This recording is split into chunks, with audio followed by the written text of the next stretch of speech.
Hello friends, ఈరోజు topic acids and bases, ఆమ్లాలు మరియు క్షారాలు. మనకి యాసిడ్స్ అంటే వాటర్లో డిజాల్వ్ అయ్యి H+ అయాన్స్ని రిలీజ్ చేసే సబ్స్టాన్సెస్. యాసిడ్స్ ఆక్వైస్ సొల్యూషన్లో మనకి హైడ్రోజన్ అయాన్లను విడుదల చేస్తాయి. అర్హీనియస్ డెఫినేషన్ ప్రకారము H+ అయాన్స్ని ఆక్వైస్ సొల్యూషన్లో రిలీజ్ చేసే సబ్స్టాన్సెస్ని యాసిడ్స్ అంటాము. యాసిడ్స్కి ఎగ్జాంపుల్స్ చూసుకుంటే hydrochloric acid HCl, sulphuric acid H2SO4, nitric acid HNO3, acetic acid CH3COOH. Acetic యాసిడ్నే మనము వెనిగర్ అంటాము. Next bases, క్షారాలు. క్షారాల యొక్క డెఫినేషన్ చూసుకుంటే మనకి ఆక్వైజ్ సొల్యూషన్లో OH- అయాన్స్ రిలీజ్ చేసే వాటిని క్షారాలు అంటారు. ఇది అర్హేనియస్ డెఫినేషన్. బేసెస్ అనేవి మనకి వాటర్లో డిజాల్వ్ అయ్యి OH- అయాన్స్ని రిలీజ్ చేస్తాయి. క్షారాలకు ఎగ్జాంపుల్స్ చూసుకుంటే NaOH, sodium hydroxide, potassium hydroxide KOH, అలాగే స్లేక్డ్ లైమ్ అంటే CaOH twice. Next ammonium hydroxide NH4OH. Acids bases properties చూసుకుంటే మనకి యాసిడ్స్ అనేవి మనకి సోర్ టు టేస్ట్, అంటే ఇవి కొంచెం పుల్లగా ఉంటాయి యాసిడ్స్. అలాగే యాసిడ్స్ బ్లూ లిట్మస్ని రెడ్ కలర్లోకి మారుస్తాయి. యాసిడ్స్ వాటర్లో డిజాల్వ్ అయితే ఎలక్ట్రిసిటీని కండక్ట్ చేస్తాయి. ఇవి మెటల్స్తో రియాక్ట్ అవుతాయి, అలాగే కరోసివ్ నేచర్లో ఉంటాయి. మెటల్ యాసిడ్తో కలిపితే మనకి సాల్ట్ అలాగే హైడ్రోజన్ గ్యాస్ రిలీజ్ చేస్తాయి. ఫర్ ఎగ్జాంపుల్ ఒక యాసిడ్ జింక్ యాసిడ్ తీసుకుని అలాగే మెటల్ H2SO4 సల్ఫ్యూరిక్ యాసిడ్ని తీసుకుంటే జింక్ H2SO4 ఈ రియాక్షన్లో మనకి ZnSO4 వస్తుంది, అలాగే హైడ్రోజన్ గ్యాస్ రిలీజ్ అవుతుంది. జింక్ సల్ఫేట్ ZnSO4 అంటే zinc sulphate plus hydrogen gas release అవుతుంది. అలాగే యాసిడ్స్ బేసెస్ ఈ రెండు కలిపి రియాక్ట్ అయితే మనకి సాల్ట్ ప్లస్ వాటర్ అనేవి వస్తాయి. ఇది చాలా ఇంపార్టెంట్. దీనిని మనం న్యూట్రలైజేషన్ రియాక్షన్ అంటాము. యాసిడ్ ప్లస్ బేస్ ఈ రెండు కలిస్తే మనకి సాల్ట్ ప్లస్ వాటర్ రిలీజ్ అవుతాయి. ఎగ్జాంపుల్ తీసుకుంటే hydrogen chloride HCl plus NaOH sodium hydroxide ఈ రెండు తీసుకుంటే ఈ రియాక్షన్లో మనకి సోడియం క్లోరైడ్ NaCl విడుదలవుతుంది, అలాగే H2O నీరు అనేది రిలీజ్ అవుతుంది. H2O నీరు, NaCl అనేది సాల్ట్, సోడియం క్లోరైడ్ మనకి సాల్ట్. నెక్స్ట్ బేస్, క్షారాల యొక్క ప్రాపర్టీస్ చూసుకుంటే ఇవి చేదుగా ఉంటాయి. బేస్ అనేది బిట్టర్ టు టేస్ట్, చేదు స్వభావాన్ని కలిగి ఉంటాయి. అలాగే రెడ్ లిట్మస్ని బ్లూ కలర్లోకి మారుస్తాయి. ఇవి సోపీగా ఉండి జారే స్వభావాన్ని కలిగి ఉంటాయి బేస్ అనేవి. ఇవి కూడా ఎలక్ట్రిసిటీని కండక్ట్ చేస్తాయి. స్ట్రాంగ్ బేసెస్ మనకి కరోసివ్ నేచర్ని కలిగి ఉంటాయి. బేసెస్ నాన్ మెటల్ ఆక్సైడ్స్ ఇవి రియాక్ట్ అయ్యి మనకి సాల్ట్ వాటర్ని రిలీజ్ చేస్తాయి. Base plus non metal oxide gives rise to salt plus water. For example CaOH twice, calcium hydroxide, calcium hydroxide, అలాగే నాన్ మెటల్ ఆక్సైడ్ అంటే CO2. కార్బన్ ప్లస్ ఆక్సిజన్తో రియాక్ట్ అయ్యి మనకి CO2 release అవుతుంది కదా. సో ఈ రియాక్షన్లో మనకి CaCO3 ప్లస్ H2O రిలీజ్ అవుతాయి. Calcium carbonate CaCO3, calcium carbonate plus H2O water release అవుతుంది. CaOH ట్వైస్ కాల్షియం హైడ్రాక్సైడ్ ఈ బేస్ మనకి కార్బన్ డయాక్సైడ్తో రియాక్ట్ అయ్యి కాల్షియం కార్బోనేట్ని ఏర్పరుస్తుంది. కాల్షియం కార్బోనేట్ ఇక్కడ సాల్ట్, అలాగే వాటర్ని ఫామ్ చేస్తుంది. స్ట్రాంగ్ యాసిడ్స్ చూసుకుంటే HCl, H2SO4, HNO3, hydrogen chloride, sulphuric acid, అలాగే నైట్రిక్ యాసిడ్, వీటిని మనము స్ట్రాంగ్ యాసిడ్స్ అంటాము. వీక్ యాసిడ్స్ చూసుకుంటే H2CO3 carbonic acid, CH3COOH acetic acid, ఈ రెండింటిని మనం వీక్ యాసిడ్స్ అంటాము. సో అలాగే వీక్ అండ్ స్ట్రాంగ్ బేసెస్ చూసుకుంటే strong base NaOH, KOH, sodium hydroxide, potassium hydroxide వీటిని స్ట్రాంగ్ బేసెస్ అంటాము. వీక్ బేసెస్ NH4OH అంటే ammonium hydroxide. Ammonium hydroxide weak base. Strong base NaOH, KOH. NaOH అంటే sodium hydroxide, KOH potassium hydroxide. Sodium hydroxide NaOHని మనము caustic soda అని కూడా అంటాము. Next important topic pH scale. pH scale మనకి 0 నుంచి 14 వరకు వాల్యూస్ని కలిగి ఉంటుంది. pH వాల్యూ 7 కన్నా తక్కువ ఉంటే దానిని మనం యాసిడ్ అని చెప్తాము. pH వాల్యూ 7 కన్నా ఎక్కువ ఉంటే అది బేస్. pH వాల్యూ ఎగ్జాక్ట్గా 7 ఉంటే అది న్యూట్రల్ సొల్యూషన్. ఇది చాలా important friends. Direct exam questions మనకి ఇలానే వస్తాయి. ఏదైనా ఒక సొల్యూషన్ pH వాల్యూ 7 కన్నా తక్కువ ఉంటే అది ఎసిడిక్ సొల్యూషన్. 7 కన్నా ఎక్కువ ఉంటే సొల్యూషన్ pH వాల్యూ అది బేసిక్ సొల్యూషన్. ఎగ్జాక్ట్గా 7గా ఉంటే మనకి న్యూట్రల్ సొల్యూషన్ ఉంటుంది, న్యూట్రల్ సొల్యూషన్ అవుతుంది. pH = 7 అయితే అది న్యూట్రల్ సొల్యూషన్. ఇక్కడ ఇంపార్టెంట్ pH వాల్యూస్ చూసుకుంటే లెమన్ జ్యూస్కి pH వాల్యూ 2 ఉంటుంది. అలాగే వెనిగర్ అంటే ఎసిటిక్ యాసిడ్ CH3COOH. వెనిగర్ యొక్క pH వాల్యూ 3 ఉంటుంది. ప్యూర్ వాటర్ తీసుకుంటే మనకి వాటర్ అనేది న్యూట్రల్ సొల్యూషన్ కిందకు వస్తుంది కాబట్టి వాటర్ యొక్క pH వాల్యూ 7 ఎగ్జాక్ట్గా 7 ఉంటుంది.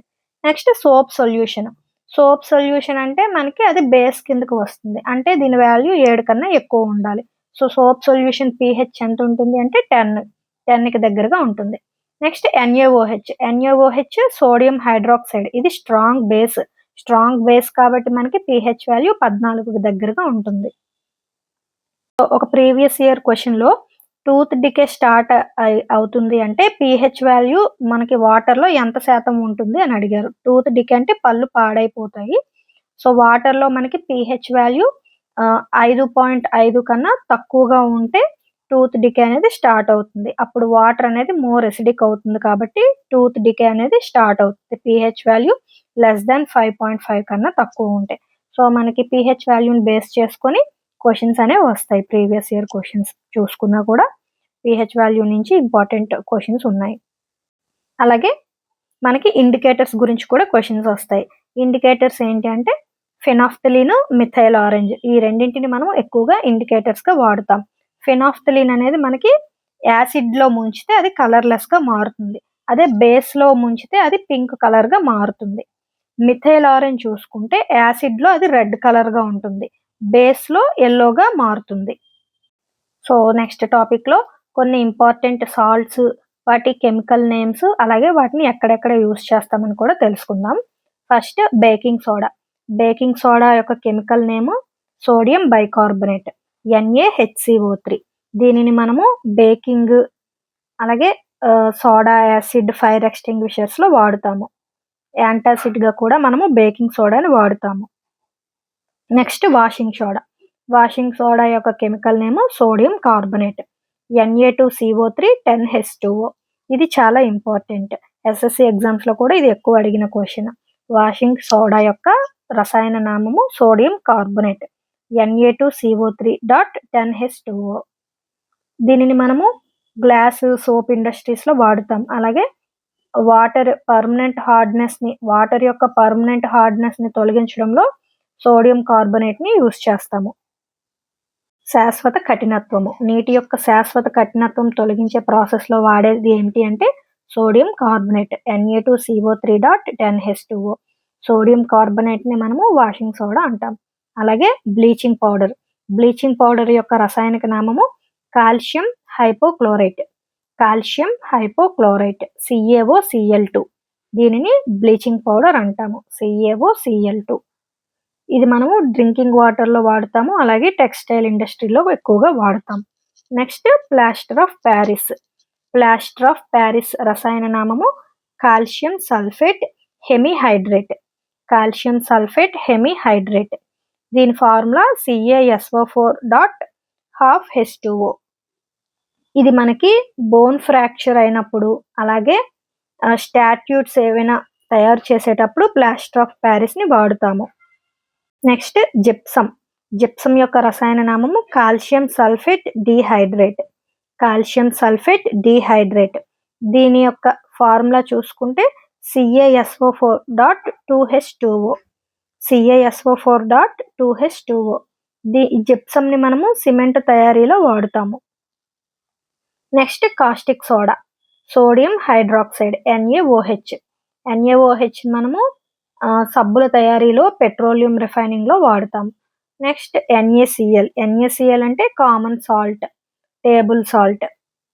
నెక్స్ట్ ఎప్సమ్ సాల్ట్, మెగ్నీషియం సల్ఫేట్ని మనం ఎప్సమ్ సాల్ట్ అంటాం. MgSO4.7H2O. దీనిని మనం మెడిసిన్లో వాడుతాము, అలాగే అగ్రికల్చర్లో వాడుతాము. మనము సోడియం క్లోరైడ్ NaClని బ్రెయిన్ సొల్యూషన్ అని కూడా పిలుస్తాం. సోడియం క్లోరైడ్ NaCl అంటే బ్రెయిన్ సొల్యూషన్. వీటిలో ఇంపార్టెంట్ చూసుకుంటే baking soda and washing soda.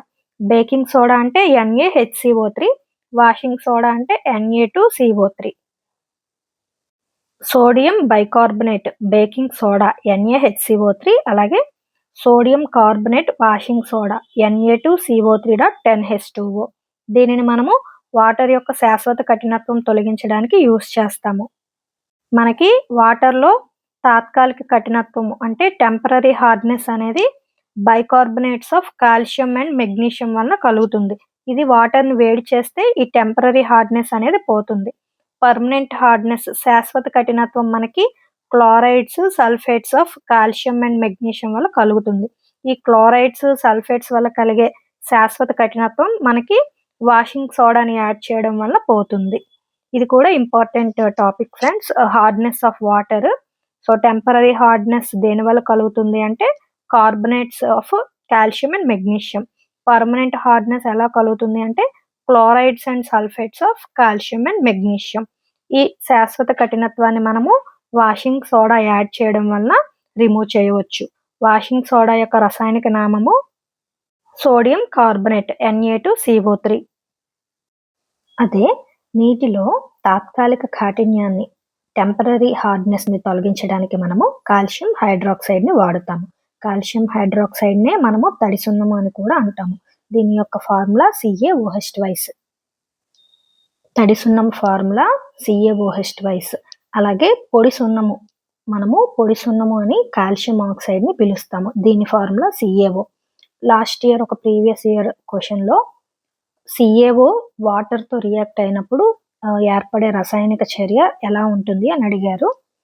Calcium oxide CaO వాటర్తో రసాయనిక చర్య జరిపినప్పుడు మనకి CaOH2 తడి సున్నం ఫార్మ్ అవుతుంది. అలాగే పెద్ద మొత్తంలో హీట్ అనేది జనరేట్ అవుతుంది. Next caustic soda NaOH, sodium hydroxide. Sodium హైడ్రాక్సైడ్ని మనము కృత్రిమ సిల్క్, కాగితపు పరిశ్రమల్లో ఉపయోగిస్తాము.